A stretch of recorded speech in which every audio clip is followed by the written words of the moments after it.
ఒకరోజు అరుణాచలంలో రమణ మహర్షి గారు గిరి ప్రదర్శన చేస్తూ ఉండగా ఆయనతో పాటు అతని శిష్యుడు కూడా జాయిన్ అవుతాడు. వాళ్ళిద్దరూ ఆ కొండ చుట్టూ తిరుగుతూ ఉంటారు.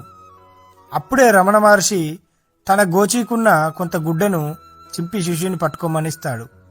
అలా ఎందుకిచ్చాడా అని శిష్యునికి అర్థం కాదు.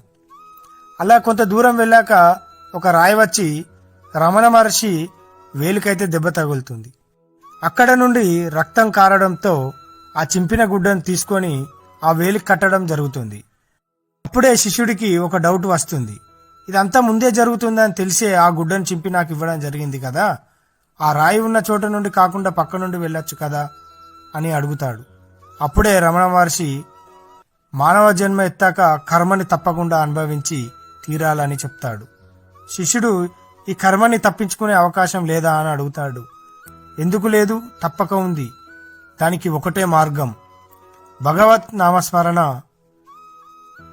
నామస్మరణ చేయడం వల్ల కర్మని పూర్తిగానైతే తప్పించుకోలేరు, కానీ అందులోంచి కొంత డిస్కౌంట్ అయితే లభిస్తుంది అని. అది ఎలాంటిదంటే పాము కుట్టాల్సిన వాడికి చీమతో కుట్టి సరిపెడుతుంది అన్నమాట. Download ShareChat.